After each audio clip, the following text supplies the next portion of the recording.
ನಿಮಗೊಂದು ಪ್ರಶ್ನೆ ಕೇಳ್ತೇನೆ. ಬೆಂಗಳೂರಿನಲ್ಲಿ ಒಬ್ಬ ಸ್ವೀಪರ್ ಇದ್ದ. ಪ್ರತಿದಿನ ಬೆಳಗ್ಗೆ 6 ಗಂಟೆಗೆ ಎದ್ದು MG ರೋಡ್ ಸ್ವೀಪ್ ಮಾಡ್ತಿದ್ದ. ಅವನ ಸ್ಯಾಲ್ರಿ ತಿಂಗಳಿಗೆ ಅಷ್ಟೇನೂ ಇಲ್ಲ. ಆದ್ರೆ ಅವನು ತೀರ್ಕೊಂಡಾಗ ಅವನ ಬ್ಯಾಂಕ್ ಅಕೌಂಟ್ನಲ್ಲಿ 4 crore ರೂಪೀಸ್ ಇತ್ತು. ಯಾರಿಗೂ ಗೊತ್ತಿರಲಿಲ್ಲ. ಅವನ ನೆರೆಹೊರೆಯವರಿಗೂ ಗೊತ್ತಿರಲಿಲ್ಲ. ಅವನ ಕಲೀಗ್ಸ್ಗೂ ಗೊತ್ತಿರಲಿಲ್ಲ. ಇದು ಕೇಳಿ ನಿಮ್ಗೇನ್ ಅನ್ನಿಸ್ತಿದೆ? ಇದು ಇಂಪಾಸಿಬಲ್ ಅನ್ನಿಸ್ತಿದ್ಯಾ ಅಥವಾ ಇದು ಫೇಕ್ ಸ್ಟೋರಿ ಅನ್ನಿಸ್ತಿದ್ಯಾ? ಇಲ್ಲ ಗೆಳೆಯರೆ, ಇದು 100% ರಿಯಲ್. ಮತ್ತು ಈ ವಿಡಿಯೋನಲ್ಲಿ ನಾನು ನಿಮ್ಗೆ ಹೇಳ್ತೇನೆ ಅವನು ಇದನ್ನ ಹೇಗೆ ಮಾಡಿದ. ಆದ್ರೆ ಅದಕ್ಕಿಂತ ಮುಖ್ಯವಾಗಿ ನೀವು ಇದನ್ನ ಹೇಗೆ ಮಾಡಬಹುದು. ಬೆಂಗಳೂರಿನಲ್ಲಿ ಇದ್ದರೂ, ಮೈಸೂರಿನಲ್ಲಿ ಇದ್ದರೂ, ದಾವಣಗೆರೆನಲ್ಲಿ ಇದ್ದರೂ, ಮಂಗಳೂರಿನಲ್ಲಿ ಇದ್ದರೂ, ಎಲ್ಲಿದ್ದರೂ ಸರಿಯೇ. ಇಂದು ನಾವು ಮಾತಾಡ್ತಿರೋದು ಹಣದ ಬಗ್ಗೆ, ನಿಜವಾದ ಹಣದ ಬಗ್ಗೆ. ಫೇಕ್ ಶಾರ್ಟ್ಕಟ್ಸ್ ಬಗ್ಗೆ ಅಲ್ಲ, ಗೆಟ್ ರಿಚ್ ಕ್ವಿಕ್ ಸ್ಕೀಮ್ಸ್ ಬಗ್ಗೆ ಅಲ್ಲ. ಯಾರಾದ್ರೂ ಹೇಳ್ತಾರೆ ನಾನು 30 ಡೇಸ್ನಲ್ಲಿ ಕ್ರೋರ್ಪತಿ ಆದೆ, ಅದನ್ನ ಬಿಲೀವ್ ಮಾಡಬೇಡಿ, ಅದು ಲೈ. ನಾನ್ ನಿಮ್ಗೆ ಟ್ರೂತ್ ಹೇಳ್ತೇನೆ, ಅನ್ಕಂಫರ್ಟಬಲ್ ಟ್ರೂತ್. ಆದ್ರೆ ಅದೇ ಟ್ರೂತ್ ನಿಮ್ಮ ಜೀವನ ಬದಲಾಯಿಸ್ತದೆ. ರೆಡಿ ಆಗಿದ್ದೀರಾ? ಹಾಗಾದ್ರೆ ಮುಂದೆ ಹೋಗೋಣ. ಪಾರ್ಟ್ 1. ನಮ್ಮ ತಲೆಯಲ್ಲಿ ಹಣದ ಬಗ್ಗೆ ತಪ್ಪು ಚಿತ್ರ ಇದೆ. ನಮ್ಮ ಕರ್ನಾಟಕನಲ್ಲಿ ಮನೆಯಲ್ಲಿ ಚಿಕ್ಕಂದಿನಿಂದ ಏನು ಕೇಳಿದ್ದೇವೆ ನಾವು? ಚೆನ್ನಾಗಿ ಓದು, ಒಳ್ಳೆ ಮಾರ್ಕ್ಸ್ ತೆಗೆ, ಗೌರ್ಮೆಂಟ್ ಜಾಬ್ ತಗೋ, ಅಥವಾ ಒಳ್ಳೆ ಕಂಪನಿನಲ್ಲಿ ಕೆಲಸ ಮಾಡು, ಮದ್ವೆ ಮಾಡ್ಕೋ, ಹೌಸ್ ಲೋನ್ ತಗೋ, EMI ಕಟ್ಟು, ಮಗು ಮಾಡ್ಕೋ, ಅವರನ್ನ ಸ್ಕೂಲ್ಗೆ ಕಳ್ಸು, ರಿಟೈರ್ ಆಗು, ಸಾಯ್. ಇದು ಪ್ಲಾನ್ ಅಲ್ಲ ಗೆಳೆಯರೆ, ಇದು ಟ್ರ್ಯಾಪ್. ಆದ್ರೆ ನಾನು ಹೇಳ್ತಿರೋದು ಏನಂದ್ರೆ, ಈ ಸಿಸ್ಟಮ್ನಲ್ಲಿ ತಪ್ಪಿಲ್ಲ. ಆದ್ರೆ ಈ ಸಿಸ್ಟಮ್ ನಿಮ್ಮನ್ನ ವೆಲ್ತಿ ಮಾಡಲ್ಲ. ಇದು ನಿಮ್ಮನ್ನ ಕಂಫರ್ಟಬಲ್ ಆಗಿ ಇಡ್ತದೆ. ಆದ್ರೆ ಕಂಫರ್ಟಬಲ್ ಮತ್ತು ವೆಲ್ತಿ ಒಂದೇ ಅಲ್ಲ. ನೋಡಿ, ನಮ್ಮ ಬೆಂಗಳೂರಿನಲ್ಲಿ ಒಬ್ಬ IT ಎಂಜಿನಿಯರ್ ಇರ್ತಾರೆ. ತಿಂಗಳಿಗೆ 80,000 ರೂಪಾಯಿ ಸ್ಯಾಲರಿ. ಆದ್ರೆ ತಿಂಗಳ ಕೊನೆಯಲ್ಲಿ ಅಕೌಂಟ್ನಲ್ಲಿ 2,000 ರೂಪಾಯಿ ಮಾತ್ರ ಇರ್ತದೆ. ವೈಟ್ ಫೀಲ್ಡ್ನಲ್ಲಿ ಅಪಾರ್ಟ್ಮೆಂಟ್ ರೆಂಟ್ 25,000 ರೂಪಾಯಿ, ಕಾರ್ EMI 18,000 ರೂಪಾಯಿ, ಇನ್ಶೂರೆನ್ಸ್ 8,000 ರೂಪಾಯಿ, ಸ್ವಿಗ್ಗಿ ಝೊಮ್ಯಾಟೊ 12,000 ರೂಪಾಯಿ, ವೀಕೆಂಡ್ ಔಟಿಂಗ್ಸ್ 10,000 ರೂಪಾಯಿ. ಹೀಗೆ ತಿಂಗಳು ಮುಗಿದು ಹೋಗ್ತದೆ. ಮತ್ತೊಂದು ಕಡೆ ದವಂಜೇರ್ನಲ್ಲಿ ಒಬ್ಬ ಹುಡುಗ ಇದ್ದಾನೆ. ತಿಂಗಳಿಗೆ 20,000 ರೂಪಾಯಿ ಸ್ಯಾಲರಿ. ಆದ್ರೆ ಅವನು ಸಿಸ್ಟಮ್ಯಾಟಿಕಲಿ 5,000 ರೂಪಾಯಿ ಸೇವ್ ಮಾಡ್ತಾನೆ, ಇನ್ವೆಸ್ಟ್ ಮಾಡ್ತಾನೆ. 20 ವರ್ಷದ ನಂತರ ಅವನು ಫೈನಾನ್ಷಿಯಲಿ ಫ್ರೀ ಆಗ್ತಾನೆ. ಯಾರ್ ಜಾಣ? 80,000 ರೂಪಾಯಿ ತೆಗೆಯೋರಲ್ಲ, 20,000 ರೂಪಾಯಿ ತೆಗೆದು 5,000 ರೂಪಾಯಿ ಸೇವ್ ಮಾಡೋರು. ಇದನ್ನ ಮಾರ್ಗನ್ ಹೌಸಲ್ ಅನ್ನೋ ಒಬ್ಬ ಮಹಾನ್ ಬರಹಗಾರ ಹೇಳ್ತಾರೆ. Financial success is not a hard science, it's a soft skill. How you behave is more important than what you know. ಅಂದ್ರೆ ಹಣದ ವಿಷಯದಲ್ಲಿ ನಿಮ್ಮ ಬಿಹೇವಿಯರ್, ನಿಮ್ಮ ಅಭ್ಯಾಸ, ನಿಮ್ಮ ಆಟಿಟ್ಯೂಡ್, ಇವು MBA ಡಿಗ್ರಿಗಿಂತ ಹೆಚ್ಚು ಇಂಪಾರ್ಟೆಂಟ್. ಇದು ಮೊದಲ ಲೆಸನ್. ಹಣ ಮಾಡೋದು ಮ್ಯಾಥ್ ಅಲ್ಲ, ಇದು ಸೈಕಾಲಜಿ. ಪಾರ್ಟ್ 2. ಹಣ ಎಲ್ಲಿ ಹೋಗ್ತಿದೆ ಅಂತ ನಿಮಗೆ ಗೊತ್ತಿದ್ಯಾ? ನಾನ್ ನಿಮ್ಗೆ ಒಂದು ಚಾಲೆಂಜ್ ಕೊಡ್ತೇನೆ. ಈಗ ಒಂದು ಕ್ಷಣ ನಿಮ್ ಫೋನ್ನ ಬ್ಯಾಂಕ್ ಆಪ್ ತೆಗಿರಿ. ಲಾಸ್ಟ್ 3 ಮಂತ್ಸ್ನ ಟ್ರಾನ್ಸಾಕ್ಷನ್ಸ್ ನೋಡಿ. ಎಷ್ಟು ಸ್ಪೆಂಡ್ ಆಗಿದೆ ಅಂತ ಲೆಕ್ಕ ಮಾಡಿ. ಹೆಚ್ಚಿನ ಜನರಿಗೆ ಈ ಕೆಲಸ ಮಾಡಲು ಭಯ. ಯಾಕೆ ಅಂದ್ರೆ ರಿಯಾಲಿಟಿ ನೋಡ್ಲು ಭಯ. ಇದಕ್ಕೆ ಸೈಕಾಲಜಿನಲ್ಲಿ ಆಸ್ಟ್ರಿಚ್ ಎಫೆಕ್ಟ್ ಅಂತಾರೆ. ಆಸ್ಟ್ರಿಚ್ ಪಕ್ಷಿ ಹೇಗೆ ಭಯ ಬಂದಾಗ ಮರಳಿನಲ್ಲಿ ತಲೆ ಹುದುಗಿಸ್ಕೊಳ್ತದೆ, ನಾವು ಹಾಗೆ. ಹಣದ ವಿಷಯ ಬಂದ್ರೆ ತಲೆ ತಿರುಗಿಸ್ತೇವೆ. ಆದ್ರೆ ಇದು ಡೇಂಜರಸ್. ನಿಮ್ಮ ಹಣ ಎಲ್ಲಿ ಹೋಗ್ತಿದೆ ಅಂತ ನಿಮಗೇ ಗೊತ್ತಿಲ್ಲ ಅಂದ್ರೆ ನೀವು ಹಣ ಕಂಟ್ರೋಲ್ ಮಾಡ್ತಿಲ್ಲ, ಹಣ ನಿಮ್ಮನ್ನ ಕಂಟ್ರೋಲ್ ಮಾಡ್ತಿದೆ. ಈಗ ಒಂದು ಸಿಂಪಲ್ ಎಕ್ಸಸೈಸ್ ಮಾಡಿ. ನಿಮ್ಮ ಎಲ್ಲಾ ಎಕ್ಸ್ಪೆನ್ಸಸ್ನ 3 ಕ್ಯಾಟಗರೀಸ್ಗೆ ಡಿವೈಡ್ ಮಾಡಿ. ಮೊದಲನೇದು ಫಿಕ್ಸ್ಡ್ ಎಕ್ಸ್ಪೆನ್ಸಸ್, ಅಂದ್ರೆ ಪ್ರತಿ ತಿಂಗಳು ಖಂಡಿತ ಹೋಗೋ ಹಣ.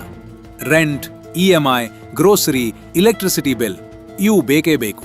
ಇದನ್ನ ಅವಾಯ್ಡ್ ಮಾಡೋಕೆ ಆಗಲ್ಲ.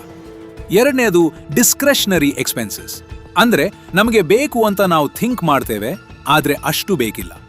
Eating out, OTT subscriptions, Amazon shopping, weekend trips, ಇವು ವಾಂಟ್ ಹೊರತು ನೀಡಲ್ಲ. ಮೂರನೇದು debt payments, credit card bills, personal loans, ಇನ್ಯಾವುದಾದ್ರೂ ಲೋನ್. ಇವು ನಿಮ್ಮ ಫ್ಯೂಚರ್ ಹಣ ಈಗ ತಿಂತಿದೆ. ಈಗ ಈ 3 ಕ್ಲಿಯರ್ಲಿ ನೋಡಿ. ನಿಮ್ಮ ಇನ್ಕಮ್ ಎಷ್ಟು, ಎಕ್ಸ್ಪೆನ್ಸಸ್ ಎಷ್ಟು, ಈ ಗ್ಯಾಪ್ನ ನೋಡಿ. ಇದು ನಿಮ್ಮ ಉಳಿತಾಯ ರೇಟ್. ಇದು ಪಾಸಿಟಿವ್ ಆಗಿದ್ರೆ ನೀವು ಸರಿ ಡೈರೆಕ್ಷನ್ಲಿ ಇದ್ದೀರಾ. ನೆಗೆಟಿವ್ ಆಗಿದ್ರೆ ಈ ವಿಡಿಯೋ ನೋಡಿದ್ದು ಒಳ್ಳೆದಾಯಿತು. ಇಲ್ಲಿ ಒಂದು ಇಂಪಾರ್ಟೆಂಟ್ ಪಾಯಿಂಟ್ ಇದೆ. ನಮ್ಮ ಕರ್ನಾಟಕ ಜನ ತುಂಬಾ ಹಾರ್ಡ್ ವರ್ಕಿಂಗ್. ಹುಬ್ಳಿನಲ್ಲಿ, ಬೆಲ್ಗಾಂನಲ್ಲಿ, ಶಿವಮೊಗ್ಗನಲ್ಲಿ ಜಲ್ಲಿ ಜನ ದಿನ ರಾತ್ರಿ ದುಡಿತಾರೆ. ಆದ್ರೆ ದುಡಿಯೋದು ಒಂದು, ಆ ದುಡಿದ ಹಣ ಉಳಿಸಿ ಬೆಳೆಸೋದು ಬೇರೆ. ಇದು ಸ್ಕಿಲ್. ಮತ್ತು ಈ ಸ್ಕಿಲ್ ಕಲಿಯಬಹುದು. ಒಂದು ಸಿಂಪಲ್ ರೂಲ್ ಇದೆ. ಪ್ರತಿ ತಿಂಗಳು ನಿಮ್ಮ ಇನ್ಕಮ್ನ ಕನಿಷ್ಠ 20% ಸೇವ್ ಮಾಡಿ. 20,000 ರೂಪಾಯಿ ಸಂಬಳ ಇದ್ರೆ 4,000 ರೂಪಾಯಿ, 50,000 ರೂಪಾಯಿ ಸಂಬಳ ಇದ್ರೆ 10,000 ರೂಪಾಯಿ, 1 ಲಕ್ಷ ರೂಪಾಯಿ ಸಂಬಳ ಇದ್ರೆ 20,000 ರೂಪಾಯಿ. ಇದನ್ನ ಮೊದಲು ಮಾಡಿ, ಮತ್ತೆ ಉಳಿದದ್ದರಲ್ಲಿ ಬದುಕಿದ ಮೇಲೆ ಉಳಿದದ್ದು ಉಳಿಸ್ತೇನೆ ಅನ್ನೋರಿಗೆ ಯಾವತ್ತೂ ಉಳಿಯಲ್ಲ. ಮೊದಲು ಉಳಿಸಿ, ನಂತರ ಬದುಕಿ. ಇದು ಒಂದೇ ಒಂದು ಬದಲಾವಣೆ, ಇದು ನಿಮ್ಮ ಜೀವನ ಬದಲಾಯಿಸ್ತದೆ. Part 3, automation. ಹಣ ಉಳಿಸಲು ಬ್ರೈನ್ ಬೇಡ, ನಮ್ಮ ಮನಸ್ಸು ವೀಕ್. ಇದನ್ನ ಎಕ್ಸೆಪ್ಟ್ ಮಾಡ್ಕೊಳ್ಳಿ. ಪ್ರತಿ ತಿಂಗಳು ಈ ಸಲ ಖಂಡಿತ ಸೇವ್ ಮಾಡ್ತೇನೆ ಅಂದ್ಕೊಂಡು ಫೇಲ್ ಆಗ್ತೀರಾ? ಅದಕ್ಕೆ ಕಾರಣ ವಿಲ್ ಪವರ್ ಇಲ್ಲ ಅಂತ ಅಲ್ಲ, ಕಾರಣ ಸಿಸ್ಟಮ್ ಇಲ್ಲ. ಇದಕ್ಕೆ ಸೊಲ್ಯೂಷನ್ ಅದೇ ಒಂದು ವರ್ಡ್, ಆಟೋಮೇಷನ್. ನಿಮ್ಮ ಸ್ಯಾಲರಿ ಬರೋ ಡೇಟಿಗೆ ಗೊತ್ತಿದೆಯಾ? ಉದಾಹರಣೆಗೆ ತಿಂಗಳ 1ನೇ ತಾರೀಕು. ಆ ದಿನ, ಆ ಕ್ಷಣ ಆಟೋಮ್ಯಾಟಿಕ್ ಆಗಿ 5,000 ರೂಪಾಯಿ ಬೇರೆ ಅಕೌಂಟ್ಗೆ ಹೋಗ್ಲಿ. ಅದನ್ನ ಟಚ್ ಮಾಡಬೇಡಿ. ನೀವು ಅದನ್ನ ನೋಡ್ಲೇಬೇಡ, ಕೇಳಲೇಬೇಡ. ಈ ಕಾನ್ಸೆಪ್ಟ್ನ ಪೇ ಯೋರ್ ಸೆಲ್ಫ್ ಫಸ್ಟ್ ಅಂತಾರೆ. ಅಂದ್ರೆ ಮೊದಲು ನಿಮ್ಮ ಫ್ಯೂಚರ್ಗೆ ಪೇ ಮಾಡಿ, ಮತ್ತೆ ಉಳಿದದ್ದರಲ್ಲಿ ಇಂದನ್ನ ನಡೆಸ್ಕೊಡಿ. ಇದನ್ನ ಹೇಗ್ ಸೆಟಪ್ ಮಾಡೋದು? ಸಿಂಪಲ್. ನಿಮ್ಮ ಬ್ಯಾಂಕ್ ಆಪ್ ತೆಗೀರಿ, ಸ್ಟ್ಯಾಂಡಿಂಗ್ ಇನ್ಸ್ಟ್ರಕ್ಷನ್ ಅಥವಾ ಆಟೋ ಟ್ರಾನ್ಸ್ಫರ್ ಸೆಟ್ ಮಾಡಿ. 5,000 ರೂಪಾಯಿ ಸ್ಯಾಲರಿ ಬಂದ ದಿನ ಸೇವಿಂಗ್ಸ್ ಅಕೌಂಟ್ಗೆ, 2,000 ರೂಪಾಯಿ ಮ್ಯೂಚುವಲ್ ಫಂಡ್ SIPಗೆ. ಇಷ್ಟೇ. ನಿಮ್ಮ ಬ್ರೇನ್ ಇಲ್ಲಿ ಇನ್ವಾಲ್ವ್ ಆಗ್ಬೇಡ. ಸಿಸ್ಟಮ್ ಮಾಡ್ಲಿ ಕೆಲಸ, ನೀವೂಲಿ ಕೆಲಸ, ನೀವು ಬದುಕಿ. ಆದ್ರೆ ಇಲ್ಲಿ ಒಂದು ಇಂಪಾರ್ಟೆಂಟ್ ಪ್ರಶ್ನೆ ಬರ್ತದೆ. ಈ ಹಣ ಎಲ್ಲೋದು? ನಾರ್ಲಿರೋದು ನಾರ್ಮಲ್ ಸೇವಿಂಗ್ಸ್ ಅಕೌಂಟ್ನಲ್ಲಿ. ಅಲ್ಲಿ ಇಂಟ್ರೆಸ್ಟ್ 3ರಿಂದ 4% ಅಷ್ಟೇ, ಇನ್ಫ್ಲೇಷನ್ 6% ಇರ್ತದೆ. ಅಂದ್ರೆ ನಿಮ್ಮ ಹಣ ಆಕ್ಚುಲಿ ವ್ಯಾಲ್ಯೂ ಲೂಸ್ ಮಾಡ್ತದೆ. ಇದು ಭಯ ಹುಟ್ಟಿಸ್ಬೇಕು. ಹಾಗಾದ್ರೆ ಎಲ್ಲಿಡೋದು? ಇದನ್ನ ಮುಂದಿನ ಪಾರ್ಟ್ನಲ್ಲಿ ಮಾತಾಡೋಣ. Part 4, emergency fund. ಇದು ಫೌಂಡೇಶನ್. ನಾನು ಮೊದಲು ಒಂದು ಕತೆ ಹೇಳ್ತೇನೆ. ಮೈಸೂರಿನಲ್ಲಿ ಒಬ್ಬ ಮಧ್ಯಮ ವರ್ಗದ ಕುಟುಂಬ ಇದೆ. ಅಪ್ಪ ಪ್ರೈವೇಟ್ ಕಂಪ್ನಿನಲ್ಲಿ ಕೆಲಸ, 40,000 ರೂಪಾಯಿ ತಿಂಗಳ ಸಂಬಳ, ಮನೆ ಚೆನ್ನಾಗಿ ಓಡ್ತಿದೆ. ಹಾಗೆ ಒಂದು ದಿನ ಅಮ್ಮನಿಗೆ ಇದ್ದಕ್ಕಿದ್ದ ಹಾಗೆ ಚೆಸ್ಟ್ ಪೇನ್, ಹಾಸ್ಪಿಟಲ್. 80,000 ರೂಪಾಯಿ ಬೇಕು. ಈ ಕ್ಷಣದಲ್ಲಿ ಆ ಕುಟುಂಬ ಏನ್ ಮಾಡ್ಬೇಕು? 80,000 ರೂಪಾಯಿ ಸೇವಿಂಗ್ಸ್ ಇದ್ರೆ ಪ್ರಾಬ್ಲಮ್ ಇಲ್ಲ. ಸೇವಿಂಗ್ಸ್ ಇಲ್ಲ ಅಂದ್ರೆ ರಿಲೇಟಿವ್ಸ್ಗೆ ಕಾಲ್, ಫ್ರೆಂಡ್ಸ್ಗೆ ಕೈ ಚಾಚಿ, personal loan, credit card, humiliation. ಇದು ಆಗ್ಬಾರ್ದು. ಇದಕ್ಕಾಗಿ ಎಮರ್ಜೆನ್ಸಿ ಫಂಡ್. ಎಮರ್ಜೆನ್ಸಿ ಫಂಡ್ ಅಂದ್ರೆ ನಿಮ್ಮ 3ರಿಂದ 6 ತಿಂಗಳ ಎಕ್ಸ್ಪೆನ್ಸಸ್ನಷ್ಟು ಹಣ ಟಚ್ ಮಾಡದೆ ಇಡೋದು. ಉದಾಹರಣೆಗೆ ನಿಮ್ಮ ಮಂತ್ಲಿ ಎಕ್ಸ್ಪೆನ್ಸಸ್ 30,000 ರೂಪಾಯಿ ಆದ್ರೆ 90,000 ರೂಪಾಯಿರಿಂದ 1,80,000 ರೂಪಾಯಿ ಇದು ಯಾವಾಗ್ಲೂ ರೆಡಿ ಆಗಿರ್ಬೇಕು. ಎಮರ್ಜೆನ್ಸಿ ಅಲ್ಲದ ಯಾವ ಕಾರಣಕ್ಕೂ ಇದನ್ನ ಬಳಸಬೇಡಿ. ಆದ್ರೆ ಇಷ್ಟೆಲ್ಲ ಹಣ ಎಲ್ಲಿಡೋದು ಅಂತ ಕೇಳ್ತೀರಾ? ಹೈ ಯೀಲ್ಡ್ ಸೇವಿಂಗ್ಸ್ ಅಕೌಂಟ್ನಲ್ಲಿ ಇಡಿ. ಅಲ್ಲಿ 7ರಿಂದ 8% ಇಂಟ್ರೆಸ್ಟ್ ಸಿಗ್ತದೆ. ಲಿಕ್ವಿಡ್ FD ಆಗ್ಬೋದು, ಲಿಕ್ವಿಡ್ ಮ್ಯೂಚುವಲ್ ಫಂಡ್ ಆಗ್ಬೋದು, ಈಗ್ಬೋದು. ಇವು ಯಾವಾಗ ಬೇಕಾದ್ರೂ ವಿಡ್ರಾ ಮಾಡಬಹುದು. ಸೇಫ್ ಕೂಡ. ಇದು ಒಂದು ದಿನದಲ್ಲಿ ಮಾಡಕ್ಕೆ ಆಗಲ್ಲ. 1,000 ರೂಪಾಯಿಂದ ಶುರು ಮಾಡಿ, 5,000 ರೂಪಾಯಿ ಆಗ್ಲಿ, 10,000 ರೂಪಾಯಿ ಆಗ್ಲಿ, ಸ್ಟೆಪ್ ಬೈ ಸ್ಟೆಪ್ 1 ಲಕ್ಷ ರೂಪಾಯಿ ಆಗ್ತದೆ. ಇದು ನಂಬು ಮಾಡ್ತದೆ. ಆ ಭದ್ರತೆ ನಿಮಗೆ ಒಂದು ರೀತಿಯ ಫ್ರೀಡಮ್ ಕೊಡ್ತದೆ. ಅದನ್ನ ಅನುಭವಿಸಿ. ಪಾರ್ಟ್ 5, ಡೆಟ್ ಅನ್ನೋ ರಾಕ್ಷಸ. ಇದನ್ನ ಮೊದಲು ಕೊಲ್ಲಿ. ನಮ್ಮ ಕರ್ನಾಟಕನಲ್ಲಿ ಒಂದು ತಲೆಮಾರು ಇದೆ. 50,000 ರೂಪಾಯಿ ಸ್ಯಾಲರಿ, 15,000 ರೂಪಾಯಿ ಕ್ರೆಡಿಟ್ ಕಾರ್ಡ್ ಬಿಲ್, 20,000 ರೂಪಾಯಿ ಕಾರ್ ಲೋನ್ EMI, 10,000 ರೂಪಾಯಿ ಪರ್ಸನಲ್ ಲೋನ್, 5,000 ರೂಪಾಯಿ ಇನ್ಯಾವುದೋ ಲೋನ್, ಉಳಿದ 0 ರೂಪಾಯಿ. ಇದು ತಮಾಷೆಯಾಗಿ ಕಾಣ್ತದೆ, ಆದ್ರೆ ಇದು ಮಿಲಿಯನ್ಸ್ ಆಫ್ ಜನರ ಜೀವನ. ಇದನ್ನ ಡೆಟ್ ಟ್ರ್ಯಾಪ್ ಅಂತಾರೆ. ಒಳಗೆ ಸಿಕ್ಕಿಕೊಂಡ್ರೆ ಬರೋಕೆ ವರ್ಷಗಳು ಆಗ್ತವೆ. ಮೊದಲು ಅರ್ಥ ಮಾಡ್ಕೊಳ್ಳಿ, ಎಲ್ಲಾ ಡೆಟ್ ಒಂದೇ ತರ ಅಲ್ಲ. ಗುಡ್ ಡೆಟ್ ಮತ್ತು ಬ್ಯಾಡ್ ಡೆಟ್ ಇವೆ. ಹೋಮ್ ಲೋನ್ ಇದು ಅಕ್ಸೆಪ್ಟೆಬಲ್, ಯಾಕಂದ್ರೆ ಹೌಸ್ ಒಂದು ಆಸೆಟ್, ವ್ಯಾಲ್ಯೂ ಬೆಳೀತದೆ. ಎಜುಕೇಶನ್ ಲೋನ್ ಅಕ್ಸೆಪ್ಟೆಬಲ್, ಆದ್ರೆ ಕೇರ್ಫುಲ್ ಆಗಿ. ಯಾವ ಕೋರ್ಸ್, ಯಾವ ಕಾಲೇಜ್, ಫ್ಯೂಚರ್ನಲ್ಲಿ ಇನ್ಕಮ್ ಏನು, ಇದನ್ನ ಕ್ಯಾಲ್ಕುಲೇಟ್ ಮಾಡಿ.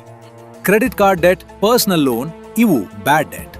ಇಂಟ್ರೆಸ್ಟ್ ರೇಟ್ 24%ರಿಂದ 36% ಇರ್ತದೆ. ಇದು ಕೊಲ್ತದೆ. 1 ಲಕ್ಷ ರೂಪಾಯಿ ಬಾಕಿ ಇದ್ರೆ ಮಿನಿಮಮ್ ಪೇಮೆಂಟ್ ಮಾತ್ರ ಮಾಡ್ತಾ ಹೋದ್ರೆ 3 ಲಕ್ಷ ರೂಪಾಯಿ ತೀರಿಸ್ತೀರಾ. ಇದು ಮ್ಯಾಥ್, ಇದು ಲೈ ಅಲ್ಲ. ಹಾಗಾದ್ರೆ ಡೆಟ್ ಕ್ಲಿಯರ್ ಮಾಡಲು ಒಂದು ಮೆಥಡ್ ಇದೆ, ಅವಲಾಂಚ್ ಮೆಥಡ್. ಹೆಚ್ಚು ಇಂಟ್ರೆಸ್ಟ್ ರೇಟ್ ಇರೋ ಡೆಟ್ ಮೊದಲು ಕ್ಲಿಯರ್ ಮಾಡಿ. ಕ್ರೆಡಿಟ್ ಕಾರ್ಡ್ ಮೊದಲು, ಪರ್ಸನಲ್ ಲೋನ್ 2ನೇದು, ಕಾರ್ ಲೋನ್ 3ನೇದು, ಹೋಮ್ ಲೋನ್ ಕೊನೆಯದು. ಮತ್ತೊಂದು ಮೆಥಡ್ ಸ್ನೋಬಾಲ್ ಮೆಥಡ್. ಚಿಕ್ಕ ಡೆಟ್ ಮೊದಲು ಕ್ಲಿಯರ್ ಮಾಡಿ, ಸೈಕಲಾಜಿಕಲ್ ವಿನ್ ಸಿಗ್ತದೆ, ಮೋಟಿವೇಶನ್ ಬರ್ತದೆ. 2ರಲ್ಲಿ ಯಾವುದು ಬೇಕಾದರೂ ಉಪಯೋಗಿಸಿ, ಆದ್ರೆ ಉಪಯೋಗಿಸಿ. ಒಂದು ಇಂಪಾರ್ಟೆಂಟ್ ಟಿಪ್, ನಿಮ್ಮ ಕ್ರೆಡಿಟ್ ಕಾರ್ಡ್ ಕಂಪನಿಗೆ ಕಾಲ್ ಮಾಡಿ. ಸರ್, ನಾನು ತಿಂಗಳಿಂದ ತಿಂಗಳು ಪೇ ಮಾಡ್ತಿದ್ದೇನೆ, ಇಂಟ್ರೆಸ್ಟ್ ರೇಟ್ ಕಡಿಮೆ ಮಾಡಲು ಸಾಧ್ಯವಾ ಅಂತ ಕೇಳಿ. ಅವರು ಎಸ್ ಅಂದ್ರೆ ನೀವು 1000 ಸೇವ್ ಮಾಡಿದ್ರಿ, ನೋ ಅಂದ್ರೆ ನಷ್ಟ ಏನಿಲ್ಲ, ಆದ್ರೆ ಟ್ರೈ ಮಾಡಿ. ಪಾರ್ಟ್ 6. ಇನ್ವೆಸ್ಟ್ಮೆಂಟ್ ಅಂದ್ರೆ ಏನು? ಇದನ್ನ ಫಿಯರ್ ಬೇಡ. ಬೆಂಗಳೂರಿನ ಕೆಲವು ಕಡೆ ನೋಡಿ, ಇಂದಿರಾನಗರ್ನಲ್ಲಿ, ಕೋರಮಂಗಲನಲ್ಲಿ 30 ರಿಂದ 35 ವರ್ಷದ ಜನ 10 ಲಕ್ಷ ರೂಪಾಯಿ FD-ನಲ್ಲಿ ಇಟ್ಟಿದ್ದಾರೆ, ಸೇಫ್ ಅಂತ. FD-ನಲ್ಲಿ 6% ಇಂಟ್ರೆಸ್ಟ್, ಇನ್ಫ್ಲೇಷನ್ 6 ರಿಂದ 7%, ನೆಟ್ ಗೇನ್ 0 ಅಥವಾ ನೆಗೆಟಿವ್. ಇದು ಸೇಫ್ ಅಲ್ಲ, ಇದು ಸ್ಲೋ ಡೆತ್. ಹಾಗಾದ್ರೆ ಹಣ ಬೆಳೆಸೋಕೆ ಏನ್ ಮಾಡಬೇಕು? ಮೊದಲು ತಿಳ್ಕೊಳ್ಳಿ, ಕಳೆದ 100 ವರ್ಷಗಳಲ್ಲಿ ಯಾವ ಅಸೆಟ್ ಕ್ಲಾಸ್ ಅತ್ಯಂತ ಹೆಚ್ಚು ರಿಟರ್ನ್ ಕೊಟ್ಟಿದೆ ಅಂದ್ರೆ ಸ್ಟಾಕ್ಸ್, ಎಕ್ವಿಟೀಸ್, ಕಂಪನಿಗಳಲ್ಲಿ ownership, gold, real estate, bonds. ಇವೆಲ್ಲ ಒಳ್ಳೆದೆ, ಆದ್ರೆ ಲಾಂಗ್ ಟರ್ಮ್ನಲ್ಲಿ ಸ್ಟಾಕ್ಸ್ಗೆ ಮ್ಯಾಚ್ ಇಲ್ಲ. ಆದ್ರೆ ಇಲ್ಲಿ ಒಂದು ಭಯ ಇದೆ, ನಾನು ಸ್ಟಾಕ್ಸ್ ತಗೊಂಡ್ರೆ ಕಳೆದು ಹೋಗ್ತದಾ ಎಂಬ ಭಯ. ಹೌದು, ಶಾರ್ಟ್ ಟರ್ಮ್ನಲ್ಲಿ ಮಾರ್ಕೆಟ್ ಡೌನ್ ಆಗ್ತದೆ, ಇದು ನಾರ್ಮಲ್. 2008ರಲ್ಲಿ ವರ್ಲ್ಡ್ ಎಕಾನಮಿ ಕ್ರ್ಯಾಶ್ ಆಯಿತು, 2020ರಲ್ಲಿ ಕೋವಿಡ್ ಬಂದು ಮಾರ್ಕೆಟ್ 30 ರಿಂದ 40% ಬಿದ್ದು ಹೋಯಿತು. ಆದ್ರೆ ನಂತರ ಏನಾಯ್ತು? ಮಾರ್ಕೆಟ್ ಮತ್ತೆ ಎತ್ತು, ಹೈಯರ್ ಆಯಿತು. ಯಾವಾಗ್ಲೂ ಹೀಗೆ ಆಗಿದೆ. ಇದನ್ನ ಮಾರ್ಗನ್ ಹೌಸಲ್ ಪೇ ದ ಪ್ರೈಸ್ ಅಂತ ಕರೀತಾರೆ. ಸ್ಟಾಕ್ ಮಾರ್ಕೆಟ್ನಿಂದ ಹೈ ರಿಟರ್ನ್ ಸಿಗ್ತದೆ, ಆದ್ರೆ ಅದರ ಪ್ರೈಸ್ ಏನು? ವಾಲಟಿಲಿಟಿ. ಕೆಲವು ತಿಂಗಳು ಮಾರ್ಕೆಟ್ ಡೌನ್ ಇರ್ತದೆ, ಆ ಭಯ ಟಾಲರೇಟ್ ಮಾಡಬೇಕು. ಇದೇ ಅದರ ಫೀ. ಈ ಫೀ ತರೋಕೆ ರೆಡಿ ಇಲ್ಲ ಅಂದ್ರೆ ವೆಲ್ತ್ ಕೂಡ ಇಲ್ಲ. ಹಾಗಾದ್ರೆ ಬಿಗಿನರ್ಸ್ಗೆ ಉತ್ತಮ ಆಪ್ಷನ್ ಏನು? Index fund, SIP. ಇದು ಅತ್ಯಂತ ಸಿಂಪಲ್, ಅತ್ಯಂತ ಎಫೆಕ್ಟಿವ್ ಮಾರ್ಗ. ನಿಫ್ಟಿ 50 ಇಂಡೆಕ್ಸ್ ಫಂಡ್ ಅಂದ್ರೆ ಏನು? ಇಂಡಿಯಾನ್ ಟಾಪ್ 50 ಕಂಪನೀಸ್ನಲ್ಲಿ ಒಟ್ಟಿಗೆ ಇನ್ವೆಸ್ಟ್ ಮಾಡ್ತೀರೆ. ಒಂದು ಕಂಪನಿ ಫೇಲ್ ಆದ್ರೆ ಉಳಿದದ 49 ಇವೆ, ರಿಸ್ಕ್ ಸ್ಪ್ರೆಡ್ ಆಗ್ತದೆ. SIP ಅಂದ್ರೆ ಸಿಸ್ಟಮ್ಯಾಟಿಕ್ ಇನ್ವೆಸ್ಟ್ಮೆಂಟ್ ಪ್ಲಾನ್. 500 ರೂಪಾಯಿ, 1000 ರೂಪಾಯಿ, 2000 ರೂಪಾಯಿ ಪ್ರತಿ ತಿಂಗಳು ಆಟೋಮ್ಯಾಟಿಕ್ ಆಗಿ ಇನ್ವೆಸ್ಟ್ ಆಗ್ತದೆ. ಮಾರ್ಕೆಟ್ ಅಪ್ ಇದ್ರೆ ಸ್ವಲ್ಪ ಯೂನಿಟ್ಸ್ ಬರ್ತವೆ, ಮಾರ್ಕೆಟ್ ಡೌನ್ ಇದ್ರೆ ಹೆಚ್ಚು ಯೂನಿಟ್ಸ್ ಬರ್ತವೆ, ಆವರೇಜ್ ಆಗ್ತದೆ. ಇದನ್ನ ರುಪಿ ಕಾಸ್ಟ್ ಆವರೇಜಿಂಗ್ ಅಂತಾರೆ. ಲೆಕ್ಕ ನೋಡಿ, 2000 ರೂಪಾಯಿ ಪ್ರತಿ ತಿಂಗಳು SIP, 20 ವರ್ಷ, 12% return historical Nifty average. Total invested 4,80,000 ರೂಪಾಯಿ. Total value 19,70,000. ಪಾರ್ಟ್ 7. ಕಂಪೌಂಡಿಂಗ್ ಅನ್ನೋ ಮಾಯ. ಐನ್ಸ್ಟೈನ್ ಒಂದು ಮಾತು ಹೇಳ್ತಿದ್ರಂತೆ, compound interest is the 8th wonder of the world. He who understands it earns it, he who doesn't pays it. ನಮ್ ಕನ್ನಡದಲ್ಲಿ ಹೇಳ್ಬೇಕಂದ್ರೆ ಬಡ್ಡಿ ಮೇಲೆ ಬಡ್ಡಿ ಬೆಳೆಯೋದು. ಮತ್ತಿದು ತಿಳ್ಕೊಂಡ್ರೆ ನೀವು ವೆಲ್ತ್ ಮಾಡ್ತೀರಾ, ತಿಳ್ಕೊಳ್ಳಲ್ಲ ಅಂದ್ರೆ ಅದನ್ನ ಬಡ್ಡಿ ರೂಪದಲ್ಲಿ ತರ್ತೀರಾ. ಒಂದು ಉದಾಹರಣೆ ಕೊಡ್ತೇನೆ. 3 ಜನ ಗೆಳೆಯರು, ರಾಹುಲ್, ಸುರೇಶ್ ಮತ್ತು ಕಿರಣ್. ಬೆಂಗಳೂರಿನ ಜಯನಗರ್ನ 3 ಮನೆ ಹುಡುಗರು. ರಾಹುಲ್ 25 ವರ್ಷಕ್ಕೆ ಇನ್ವೆಸ್ಟ್ ಶುರು ಮಾಡ್ತಾನೆ, 3,000 ರೂಪಾಯಿ ತಿಂಗಳಿಗೆ. 35 ವರ್ಷಕ್ಕೆ ನಿಲ್ಲಿಸ್ತಾನೆ, ಟೋಟಲ್ 3.6 ಲಕ್ಷ ರೂಪಾಯಿ ಇನ್ವೆಸ್ಟ್ ಮಾಡ್ತಾನೆ. ಸುರೇಶ್ 35 ವರ್ಷಕ್ಕೆ ಇನ್ವೆಸ್ಟ್ ಶುರು ಮಾಡ್ತಾನೆ, 3,000 ರೂಪಾಯಿ ತಿಂಗಳಿಗೆ. 60 ವರ್ಷದ ತನಕ ಟೋಟಲ್ 9 ಲಕ್ಷ ರೂಪಾಯಿ ಇನ್ವೆಸ್ಟ್ ಮಾಡ್ತಾನೆ. 60 ವರ್ಷಕ್ಕೆ ಯಾರ ಹಣ ಹೆಚ್ಚಿದೆ? ರಾಹುಲ್ 3.6 ಲಕ್ಷ ರೂಪಾಯಿ ಇನ್ವೆಸ್ಟ್ ಮಾಡಿ ಮೋರ್ ರಿಟರ್ನ್ ತೆಗಿತಾನೆ. ಸುರೇಶ್ 9 ಲಕ್ಷ ರೂಪಾಯಿ ಇನ್ವೆಸ್ಟ್ ಮಾಡ್ತಾನೆ, ಆದ್ರೆ ರಾಹುಲ್ಗಿಂತ ಕಡಿಮೆ ಸಿಗ್ತದೆ. ಕಾರಣ ಟೈಮ್. ಕಂಪೌಂಡಿಂಗ್ಗೆ ಟೈಮ್ ಬೇಕು ಮತ್ತು ಮೊದಲು ಸ್ಟಾರ್ಟ್ ಮಾಡಬೇಕು, ಇಂದು, ನಾಳೆ ಅಲ್ಲ. ಕಿರಣ್ ಏನ್ ಮಾಡ್ತಾನೆ ಅಂತ ಕೇಳ್ತೀರಾ? ಅವನು ಇನ್ನೂ ಸ್ವಲ್ಪ ದಿನ ನೋಡ್ಕೊಳ್ಳೋಣ ಅಂತ 45 ವರ್ಷಕ್ಕೆ ಸ್ಟಾರ್ಟ್ ಮಾಡ್ತಾನೆ, 60ಕ್ಕೆ ರಿಟೈರ್ ಆಗ್ತಾನೆ, 5.4 ಲಕ್ಷ ರೂಪಾಯಿ ಇನ್ವೆಸ್ಟ್ ಮಾಡ್ತಾನೆ. ಅವನಿಗೆ ರಾಹುಲ್ ಮತ್ತು ಸುರೇಶ್ ಇಬ್ಬರಿಗಿಂತ ಕಡಿಮೆ ವೆಲ್ತ್. ಇದು ಲೆಸನ್. ಸ್ಟಾರ್ಟ್ ಮಾಡಿ ಇಂದು. 500 ರೂಪಾಯಿ ಆದ್ರೂ ಸರಿ, 1,000 ರೂಪಾಯಿ ಆದ್ರೂ ಸರಿ, ಆದ್ರೆ ಸ್ಟಾರ್ಟ್ ಮಾಡಿ. ಪಾರ್ಟ್ 8. ಎನ್ವಿ ಅನ್ನೋ ವಿಷ, ಇದು ಹಣ ನಾಶ ಮಾಡ್ತದೆ. ಇದು ತುಂಬಾ ಇಂಪಾರ್ಟೆಂಟ್ ಮತ್ತು ಅನ್ಕಂಫರ್ಟಬಲ್ ಭಾಗ.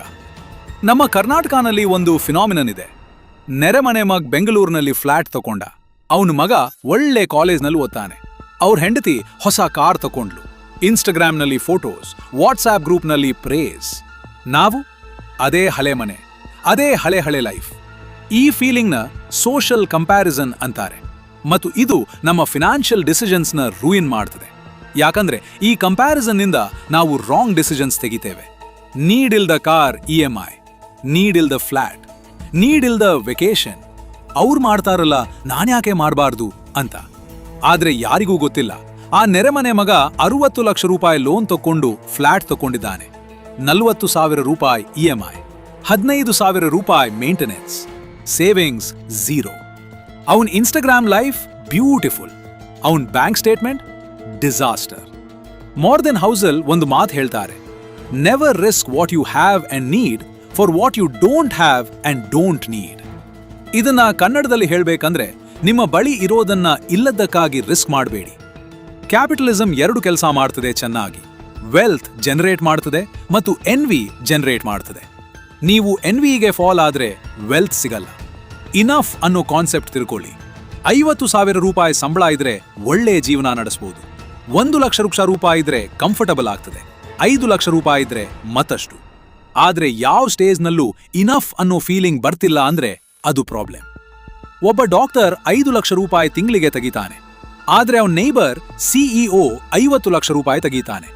ಆ CEO 50 ಲಕ್ಷ ರೂಪಾಯಿ ಕಮಾಯಿಸ್ತಾನೆ, ಆದ್ರೆ ಅವನ್ ಸ್ಕೂಲ್ ಫ್ರೆಂಡ್ ಒಬ್ಬ ಇಂಡಸ್ಟ್ರಿಯಲಿಸ್ಟ್ 500 ಕೋಟಿ ರೂಪಾಯಿ ಕಂಪನಿ ನಡೆಸ್ತಾನೆ. ಆಲ್ವೇಸ್ ಒಂದು ಬಿಗರ್ ಫಿಶ್ ಇರ್ತದೆ.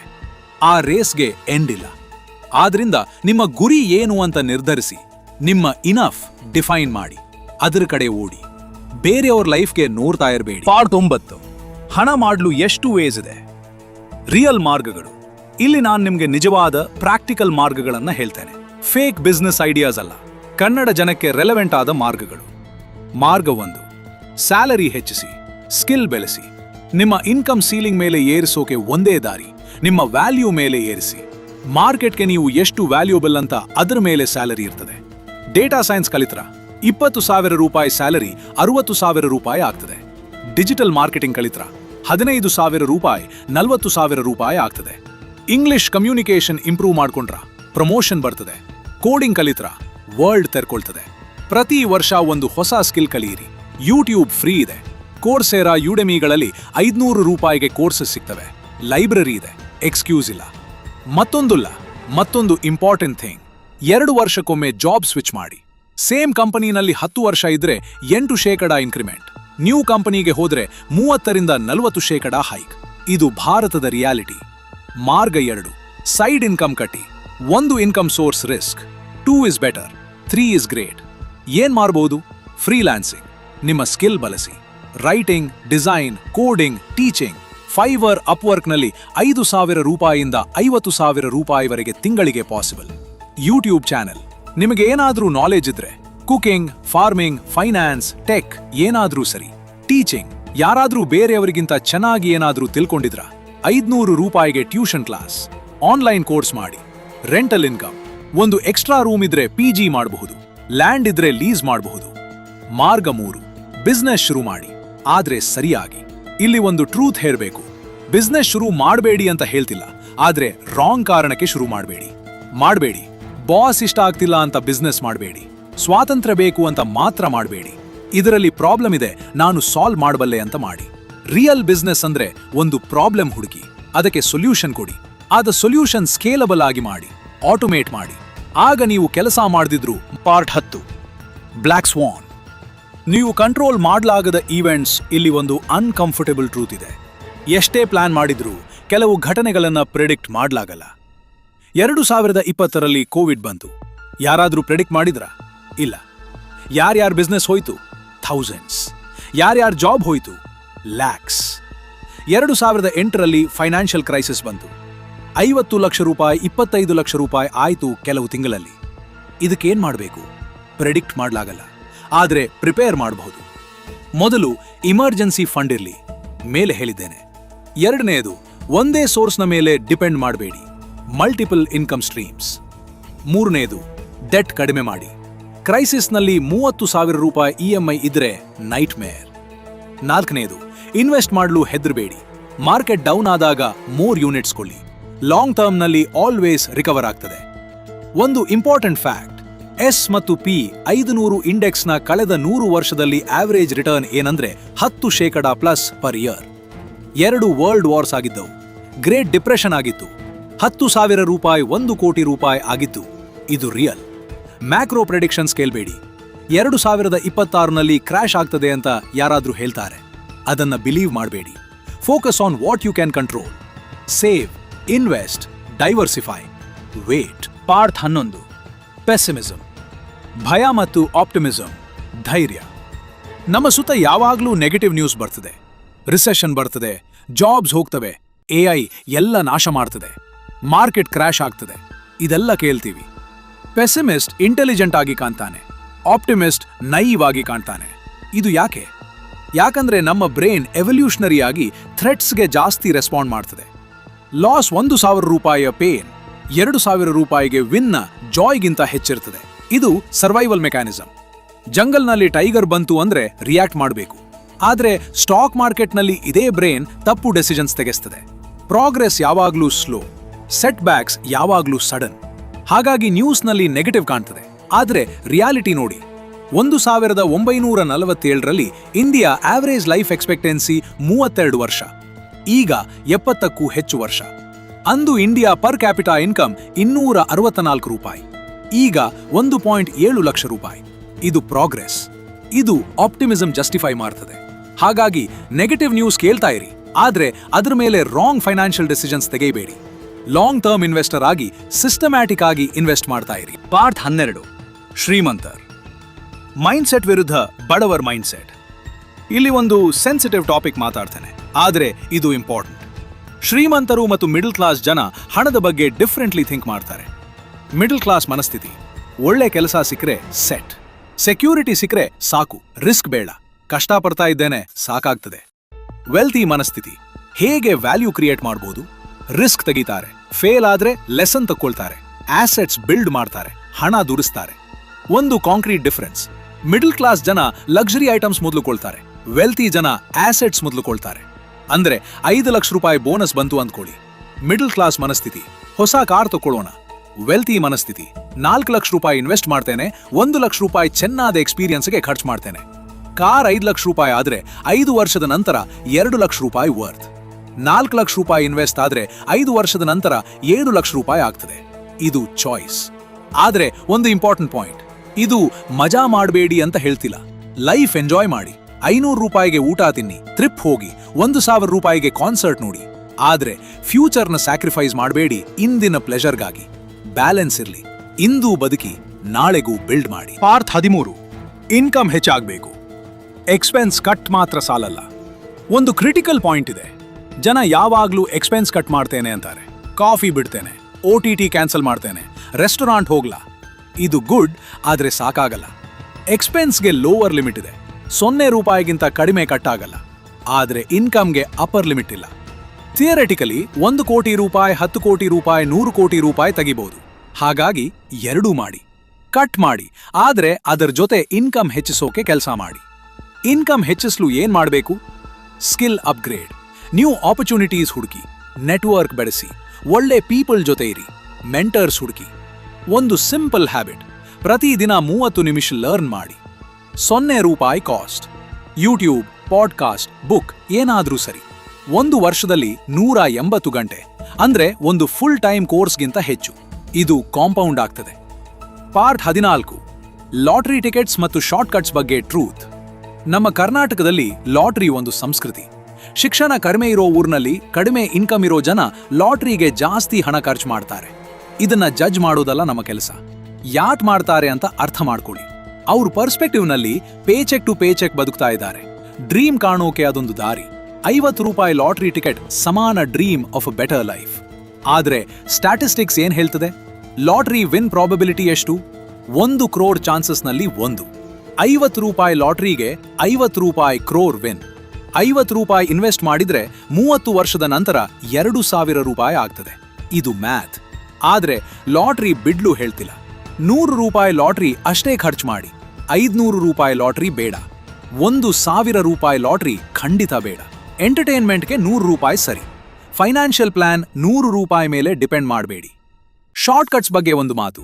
ಇನ್ಸ್ಟಾಗ್ರಾಮ್ನಲ್ಲಿ 30 ಡೇಸ್ನಲ್ಲಿ 1 ಲಕ್ಷ ರೂಪಾಯಿ ಮಾಡಿ ಅಂತ ಕಾಣ್ತದೆ. ಮಲ್ಟಿ ಲೆವೆಲ್ ಮಾರ್ಕೆಟಿಂಗ್ MLM ಬರ್ತದೆ. ಕ್ರಿಪ್ಟೋ ಪಂಪ್ಸ್ ಬರ್ತವೆ. ಇವು ರಿಯಲ್ ಅಲ್ಲ. ಯಾರಾದ್ರೂ 1 ಲಕ್ಷ ರೂಪಾಯಿ ಮಾಡ್ತಾರೆ.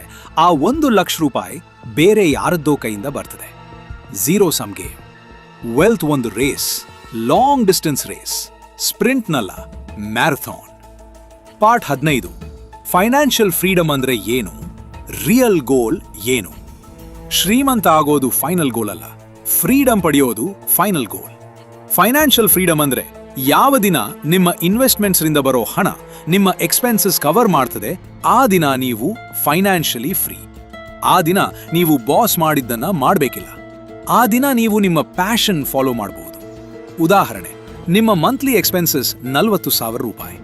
40,000 ರೂಪಾಯಿ ಗುಣ 12 ಸಮಾನ 4.8 ಲಕ್ಷ ರೂಪಾಯಿ ಪರ್ ಇಯರ್. 25 ಗುಣ 4.8 ಲಕ್ಷ ರೂಪಾಯಿ ಸಮಾನ 1.2 ಕೋಟಿ ರೂಪಾಯಿ. 1.2 ಕೋಟಿ ರೂಪಾಯಿ ಇನ್ವೆಸ್ಟ್ ಆಗಿದ್ರೆ 4% ವಿತ್ಡ್ರಾವಲ್ ರೇಟ್ನಲ್ಲಿ 4.8 ಲಕ್ಷ ರೂಪಾಯಿ ಪರ್ ಇಯರ್ ಸಿಗ್ತದೆ.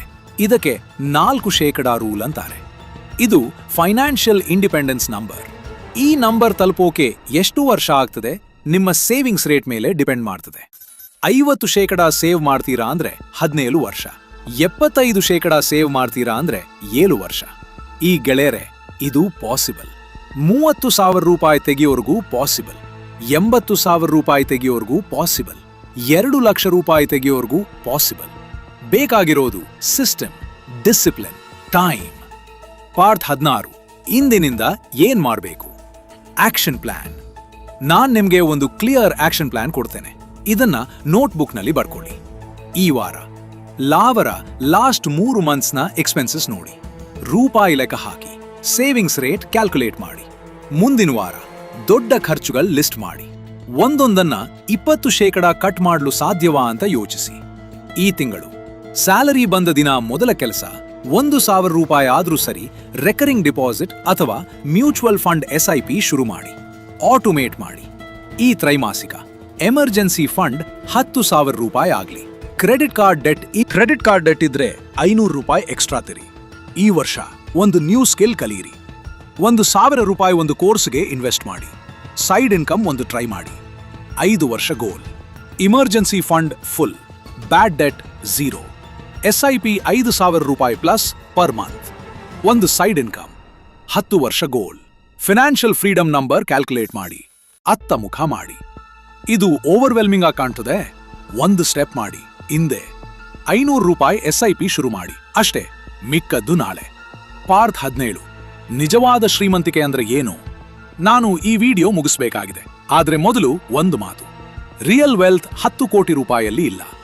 ರಿಯಲ್ ವೆಲ್ತ್ ಬೆಳಿಗ್ಗೆ ಅಲಾರ್ಮ್ ಇಲ್ದೆ ಎದ್ದಾಗ ಇದೆ, ಬಾಸ್ಗಾಗಿ ಭಯದಿಂದ ಕಾಯದೆ ಇದ್ದಾಗ ಇದೆ, ಮಕ್ಕಳೊಂದಿಗೆ ಟೈಮ್ ಕಳೆಯೋಕೆ ಫ್ರೀಡಮ್ ಇದ್ದಾಗ ಇದೆ, ಇಷ್ಟವಾದ ಕೆಲಸ ಮಾಡ್ತಾ ಇದ್ದಾಗ ಇದೆ. ಹಣ ಆ ಫ್ರೀಡಮ್ ಕೊಡಬಲ್ಲದು, ಆದ್ರೆ ಹಣ ಮಾಡ್ಲು ನಿಮ್ಮ ಜೀವನ ಸ್ಯಾಕ್ರಿಫೈಸ್ ಮಾಡಬೇಡಿ. ಬ್ಯಾಲೆನ್ಸ್. ಇಂದು ಬದುಕಿ ನಾಳೆ ಬಿಲ್ಡ್ ಮಾಡಿ, ಇವೆರಡು ಒಟ್ಟಿಗೆ ಮಾಡಿ. ಮೊದಲು ಹೇಳಿದ ಸ್ವೀಪರ್ನ ಕತೆ ನೆನಪಿದೆಯಾ? 4 ಕೋಟಿ ರೂಪಾಯಿ ಹೊಂದಿದ್ದ ಅವನ ಸೀಕ್ರೆಟ್ ಒಂದೇ ಒಂದು. ಪ್ರತಿ ತಿಂಗಳು ತಪ್ಪದೆ ಒಂದಷ್ಟು ಸೇವ್ ಮಾಡ್ತಿದ್ದ, ಇನ್ವೆಸ್ಟ್ ಮಾಡ್ತಿದ್ದ. 40 ವರ್ಷ ಕಂಪೌಂಡಿಂಗ್ ಮಾಡಿದ್ದು ಮಿಕ್ಕದ್ದು. ಹಾರ್ವರ್ಡ್ ಡಿಗ್ರಿ ಇರ್ಲಿಲ್ಲ, ವಾಲ್ ಸ್ಟ್ರೀಟ್ ಕನೆಕ್ಷನ್ಸ್ ಇರ್ಲಿಲ್ಲ, 80,000 ರೂಪಾಯಿ ಸ್ಯಾಲರಿ ಇರ್ಲಿಲ್ಲ, ಆದ್ರೆ 4 ಕೋಟಿ ರೂಪಾಯಿ ಇತ್ತು. ನಿಮ್ಮ ಬಳಿ ಅವನಿಗಿಂತ ಹೆಚ್ಚು ಇದೆ. ಫೋನ್ ಇದೆ, ಇಂಟರ್ನೆಟ್ ಇದೆ, ಇನ್ಫಾರ್ಮೇಶನ್ ಇದೆ, ಟೈಮ್ ಇದೆ. ಈಗ ಶುರು ಮಾಡ್ಬೇಕಷ್ಟೇ. ಈ ವಿಡಿಯೋನಿಂದ ಒಂದೇ ಒಂದು ಟೇಕ್ಅವೇ ತಕ್ಕೊಂಡ್ರೆ, ಇಂದು 500 ರೂಪಾಯಿ SIP ಶುರು ಮಾಡಿ ಅಷ್ಟೇ. ಮಿಕ್ಕದ್ದು ಆಮೇಲೆ ಕಲ್ತ್ಕೊಳ್ಳಿ. ಈ ವಿಡಿಯೋ ಉಪಯೋಗವಾಯ್ತಾ? ಒಂದು ಲೈಕ್ ಹಾಕಿ. ಒಬ್ಬ ಗೆಳೆಯನಿಗೆ, ಒಬ್ಬ ತಮ್ಮನಿಗೆ, ಒಬ್ಬ ಅಕ್ಕನಿಗೆ ಶೇರ್ ಮಾಡಿ. ಯಾಕಂದ್ರೆ ಈ ಇನ್ಫಾರ್ಮೇಶನ್ ಸ್ಕೂಲ್ನಲ್ಲಿ ಕಲಿಸಲ್ಲ, ಆದ್ರೆ ಇದು ಎಲ್ಲರಿಗೂ ಬೇಕು. ಕಮೆಂಟ್ನಲ್ಲಿ ಹೇಳಿ ನಿಮ್ಮ ಮೊದಲ ಫಿನಾನ್ಷಿಯಲ್ ಗೋಲ್ ಏನು? 10,000 ರೂಪಾಯಿ ಇಮರ್ಜೆನ್ಸಿ ಫಂಡ್, 1,000 ರೂಪಾಯಿ SIP, 5